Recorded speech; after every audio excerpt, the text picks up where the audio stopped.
पटेल नगर और सकूर बस्ती के बीच में यह एक्सीडेंट हुआ और यहाँ पर अब इन डिब्बों को हटाने का काम चल रहा है। और इन डिब्बों को हटाने के लिए जरूरी है कि इनकी कपलिंग काटी जाए, यानी इनका जो आपस में जुड़ाव है उसको काटने का काम चल रहा है। यानी इस कपलिंग को काटा जा रहा है जिससे डिब्बों को अलग किया जा सके और अलग करके कहीं ना कहीं इनको ट्रैक से हटाया जाएगा। और इसके लिए क्रेन यहाँ पर आ चुकी है, रिलीफ ट्रेन यहाँ पर पहुँच चुकी है, तो वो सारी तैयारियां यहाँ पर चल रही हैं। इस रूट को जल्द से जल्द बहाल करने की कोशिश की जा रही है। आप यहाँ पर देख सकते हैं कि किस तरह से कपलिंग को काटा जा रहा है, हटाया जा रहा है और इसके लिए वेल्डिंग का इस्तेमाल किया जाता है। तो यहाँ कपलिंग को काटने का काम चल रहा है। एक और चीज़ मैं आपको बता दूं, चूंकि कपलिंग में खास तरीके का इस्पात इस्तेमाल किया जाता है, लिहाजा इसको काटना भी आसान नहीं होता है। एक निश्चित टेम्परेचर चाहिए और निश्चित टेम्परेचर के लिए खास तरीके की मशीनें चाहिए,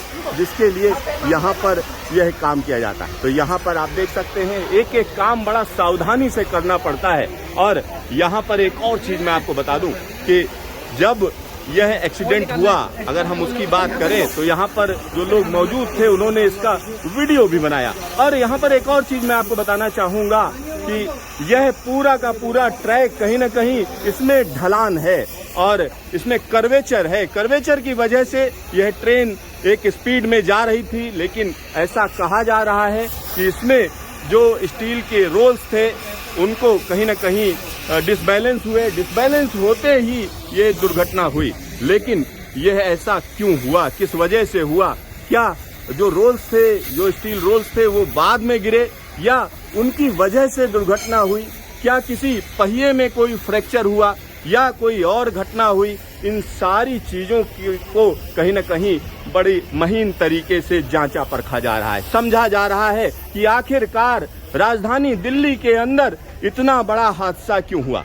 हालांकि गनीमत की बात यह है कि यह मालगाड़ी थी और मालगाड़ी होने की वजह से इसमें किसी का नुकसान नहीं हुआ, कोई हताहत नहीं हुआ, ऐसा कहा जा रहा है। और यहाँ पर आप देख सकते हैं जखीरा पुल है।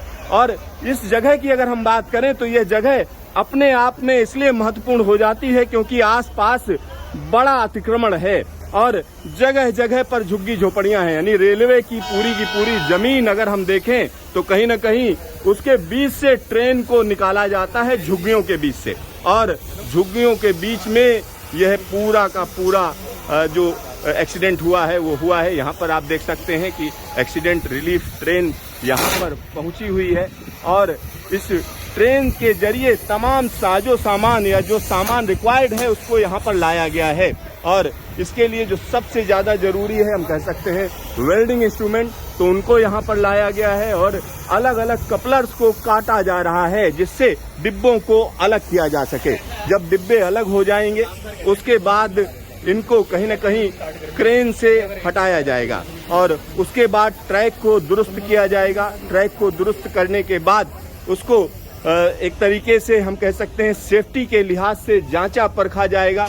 जांचने परखने के बाद ही यहाँ पर ट्रेन की आवाजाही दोबारा शुरू की जाएगी। तो यहाँ वो सारी घटना हम आपको दिखा रहे हैं कि आखिरकार ये हुआ क्यों, क्योंकि यह एक्सीडेंट वाकई कहीं ना कहीं चिंताजनक है। राजधानी दिल्ली के अंदर एक्सीडेंट होना, जबकि बड़े बड़े दावे किए जा रहे हैं सुरक्षा के और ये कहा जा रहा है कि रेलवे को सुरक्षित करने के लिए भारी भरकम रकम का इस्तेमाल किया जा रहा है, बड़ा निवेश किया जा रहा है।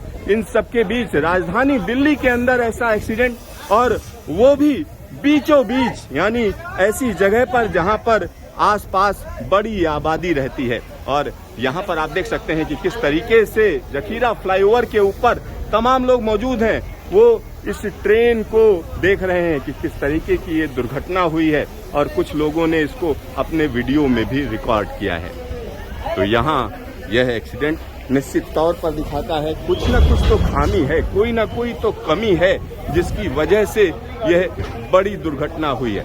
और इस तरीके की दुर्घटना ना हो इसके लिए कहीं ना कहीं पूरी हम कह सकते हैं मुस्तैदी के साथ रेलवे को काम करना होगा।